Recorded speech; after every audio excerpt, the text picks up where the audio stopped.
everybody is gravitating towards your entrance right now. Right. And there's so many components of it. Yeah. Let's start with the music. Yep. Why were you not feeling Big Pressure? Because it just wasn't.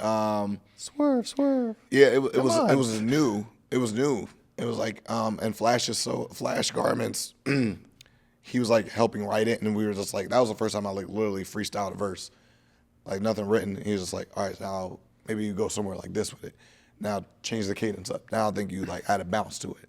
Now you like turn the energy up here. This is where I'm like, and this is a guy who writes with Kanye and like gets in writing rooms with Travis Scott and stuff like that. So I'm like, okay, I'm just gonna listen. So I was just like I was just going with it, and I'm like, this isn't a song I would usually make on my own, but I was trusting the process, and it worked.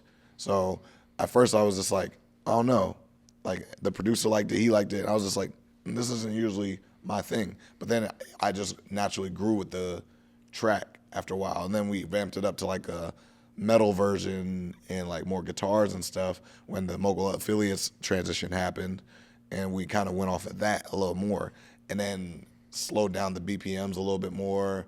Like it was a good transition. Then Nana came in, and then Nana was just like, at first, like you'll see the first couple entrances. We actually looked at this yesterday.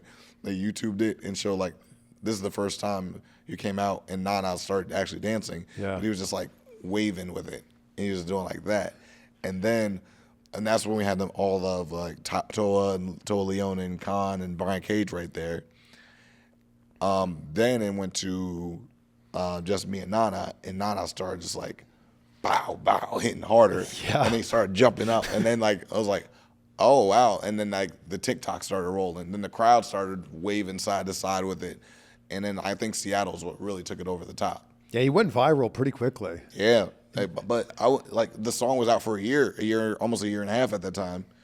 But Nana just adding a visual with a sound and putting it together, it amplified so much more. When you first saw him doing that dance, because the juxtaposition of him doing this dance and you being so serious, I think works really well. Yeah. But when you see him out of the corner of your eye doing this dance for the first time, what are you thinking? The first time I didn't even see it.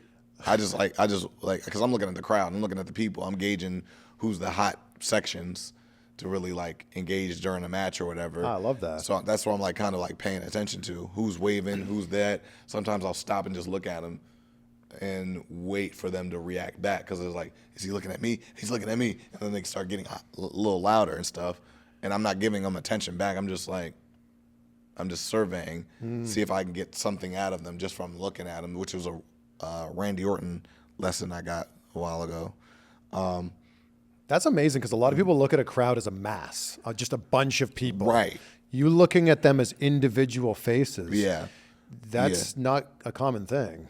Because everything's slowed down to me. I slow it down because like a lot of people want to amp up before they go out. I'm like, no, I want to be calm and cool. I want to know every little thing that's going on.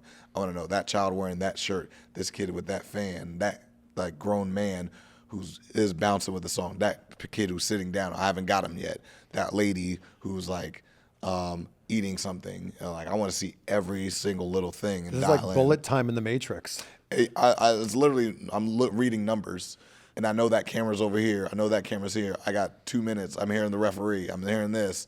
And then like I hit to this point, and then like I have to have all my senses like on tact and knowing like how to be in control of all that. When I slow it down, I got puppet strings, and I'm moving everything, you know. So when did you start noticing Nana doing the dance?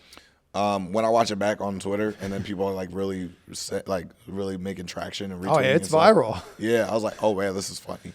And like the one time, like when I had the match with Hangman in Wrestle Dream, I like did the stomp on the apron, and I like sold into the guardrail, and then Nana just zooms past me doing this really fast. I didn't know that happened until I watched it back, and then that became a thing, and I was like, that's hilarious. I couldn't tell him to do that. There's no way I could tell him I do this, and then like, you make sure you do this. There's no way.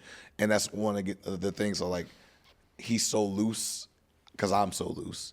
When I'm so loose and he's so loose. If I was so uptight and it like so like overproducing and just like, hey, you need to be here. I want this, and don't do this because like that's not what managers do. that's not what heels and bad people do. Yeah. I'm like, no, who are you as a person?